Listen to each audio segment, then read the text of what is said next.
misalnya umur anaknya 1 sampai dengan 3 tahun. Jadi torticollis itu bisa diketahui pada saat anak mulai lahir udah tahu. Kita udah bisa tahu anaknya ini kepalanya ini akan miring ke arah salah satu sisi. Misalnya anaknya ini dia pemendekan SCM-nya di sebelah kanan, maka kepalanya dia akan deformitasnya ke arah kontralateralnya. Kan SCM itu kan buat lateral sama rotasi, makanya nanti dia akan rotasinya ke arah kontralateral dan akan tiltnya ke arah gini. Jadi dia di sini lebih memendek. Jadi dia gini. Kebayang nggak? Kebayang kan? Nah seperti ini ya, lihat nih. Nah ini adalah gambaran atau deformitas dari torticollis. Tapi khusus yang torticollis congenital. Ya berarti dia memang dari genetik. Jadi pada saat pasien datang aja kita udah tahu bahwa dia ini torticollis ya. Nah oke, pada saat seperti ini apa yang bisa kita lakukan? Tadi saya sudah menjelaskan semuanya tentang clinical reasoningnya, dia itu gimana. Jadi bagaimana cara kita asesmennya, mulai dari kita inspeksi, kemudian kita palpasi pada kemarin udah saya ajarin dengan Pak Wiji bagaimana palpasi sterno. Seperti ini aja, kan dia kan udah deformitas kan, seperti ini. Kemudian kalau misalnya kita makin stimulasi lagi deformitasnya, kita makin tiltnya, bahkan nanti di sini akan ada terjadinya peningkatan tonus ototnya. Kalau misalnya kita palpasi, berarti dia akan terjadinya inilah otot dari sternocleidomastoideus. Itu udah inspeksi palpasi udah. Kemudian kita juga dengan apa? Dengan goniometer. Goniometer, sebenarnya ada yang kecil ya. Saya punya yang kecil. Ini buat dewasa. Nah, kalau ini ya udah berarti kan kemarin kita udah tahu cara menggunakan goniometer dari semua bidang, dari bidang frontal ya kan.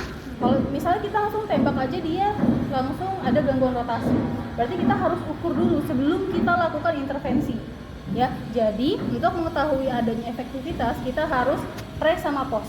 Jadi kita ukur dulu sebelum dikasih intervensi, lalu dikasih intervensi berupa passive from exercise, baru kita ukur lagi postnya. Nanti kita lihat apakah ada perubahan atau tidak. Oke. Misalnya dia ini rotasi ya. Misalnya ya udah kalau misalnya rotasi ya, misalnya rotasi seperti ini, kan ini kan sesuai sama batang hidung ya. Ya kan? Berarti sesuaikan aja. Sesuaikan.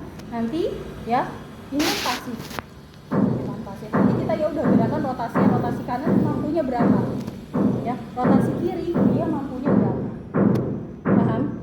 Cuma kalau misalnya anak kayak gini kita nggak bisa lakuin sendiri. Yaitu membutuhkan partner dari orang lain. Contoh kalau misalnya di depan saya itu dia bawa mainan atau dia memegang kakinya, ya kan seperti itu bisa. Karena apa? Karena saya megangnya emang harus benar-benar di ini ya, harus pasif karena ini pengukuran, karena ini alat ukur yang objektif bukan subjektif. Ya, oke.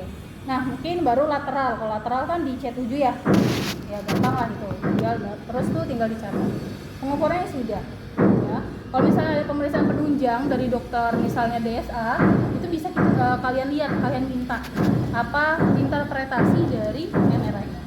Setelah itu baru kita, karena tadi kita udah mendapatkan guideline atau protokol, berarti kita menentukan kita akan memberikan sebuah passive room exercise. Namun pertama kali, karena anak ini baru pertama kali saya baru datang ke physical therapy ya, pertama kali kita harus relaksasi dulu dari otot SCM-nya. Bagaimana cara relaksasi dari ototnya? Yaitu, misalnya saya ini duduk aja ya.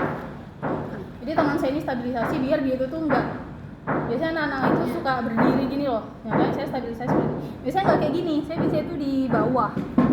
Ini ya. Saya di bawah. Ini anaknya. Ini anaknya. Terus pertama kali kita itu harus relaksasi bagian SCM dengan cara apa? Tekniknya adalah dengan teknik massage. Massage dengan teknik effleurage. Nah, kalau effleurage itu berarti dia tujuannya adalah hanya untuk relaksasi dari ototnya. Nah, untuk relaksasi itu adalah dia menuju ke arah jantung. Jadi dia itu searah sama serabut otot, ya kan? Tapi dia menuju ke arah jantung sebelah kiri kan.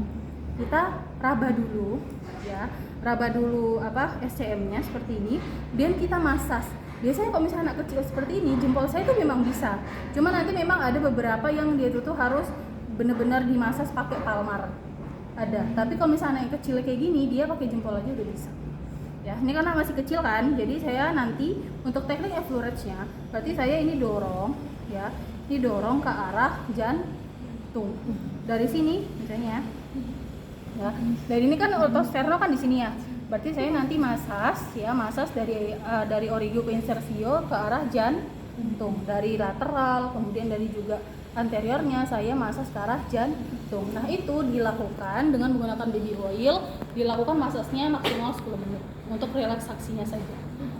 10 menit. Ya. Kalau misalnya yang ini sudah ya dan memang kebutuhan pasien yang di sebelah kontralateralnya itu dia butuh, ya udah kita kasih semuanya antara kanan sama kiri. Karena di beberapa kondisi di sebelah kontralateral ini juga mengalami spasme.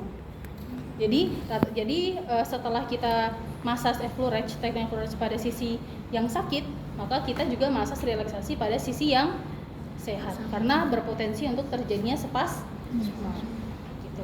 Oke, ini pada anak-anak mudah kok pada anak-anak. Cuma handlingnya itu karena anak sering nggak bisa diam karena anak-anak kan. Nah terus kita langsung ke passive room exercise. Namanya juga anak-anak, dia nggak bisa aktif. Kita nyuruh dia duduk aja nggak bisa, ya kan? Jadi ya yang pertama, sebenarnya kalau stretching itu kan berarti dia mengulur otot secara berlawanan dari fungsi fisiologisnya. Karena dia udah deformitas seperti ini saya ini ya. Biar kayak gini, misalnya dia sebelah kanan sini, dia tuh deformitas, maka kita langsung aja. Jadi kayak gini ya, misalnya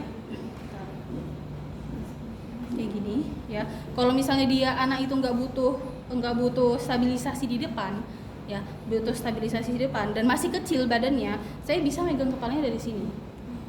Ya, tapi dia supaya dia tegak, saya harus dorong, dia harus nempel badannya sama badan saya. Jadi saya bisa seperti ini, yang ini tangan saya dorong ke bawah, yang ini saya tarik ulur. Ini sakit, makanya anak tortikolis itu sering nangis. Ini sakit, misalnya saya cuma kasih 3 detik dulu, 5 detik, 8 detik ya, 1 sampai 8 misalnya 1, 2, 3, 4, 5, 6, 7, 8. Ini sakit biasanya. Nah ini frekuensinya tergantung dengan kebutuhan pasien. Yang penting intervensinya adalah passive room exercise seperti itu. Kemudian bagaimana lagi cara yang kedua adalah kalau misalnya dia ini anaknya anteng. Jadi ada beberapa anaknya yang anteng, kita bisa kayak gini. Dan masih kecil ya. Jadi tuh kan kita kan anak tuh suka digendong ya. Dia suka digendong kayak gini. Jadi lihat tangan saya. Jadi kepala si anak ini dia ada di forearm saya nih. Forearm kan. Yang ini adalah tangan saya ini sebagai stabilisasi. Saya dorong kepalanya ke arah atas. Kayak gini. Ini kan awalnya gini ya.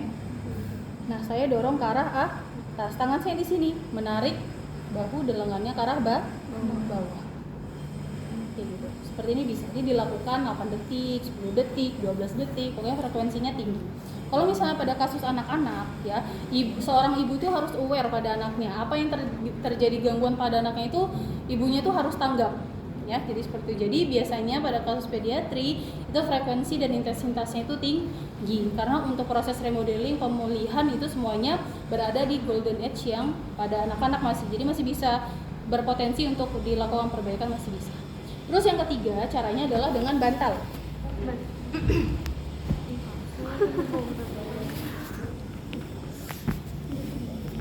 Nah, kalau yang bantal di depan ini, kamu di depan saya deh, kamu pegang ini biasanya kalau bisa bantal karena dia menurun kayak gini kepalanya kan. Kepalanya menurun. Ini dia kan posisinya tadi seperti ini ya. Ya kan? Seperti ini. Kemudian saya mau stretching. Ya kan? Ya udah stretchingnya berarti nanti ini takut saya copot. Ya udah, ini bisa kita stabilisasi pada bahunya, ya kan? Terus itu cuma kita pegang bagian kepalanya, terus kita stretching ke arah kontralateral sana seperti ini. Sambil miringkan sedikit biar adanya bisa main kayak gitu. Ditahan 1 sampai 8 detik, 16 detik juga boleh. Hanya seperti itu. Passive room exercise. Nah, kalau misalnya di sini juga bisa kalau misalnya teman-teman mau stretching sebelah kontralateral kalau dia memang berpotensi ada spasme. Nah, bagaimana cara kita menentukan apakah ada spasme? Kita dengan teknik quick testnya dengan ini aja. Di apa sih? Kalau saya tuh di friction pada bagian trapeziusnya. Kalau misalnya respon anaknya itu menangis, berarti ini ada spasme. Mending kita sekalian di stretching. Paham? Oke, praktek.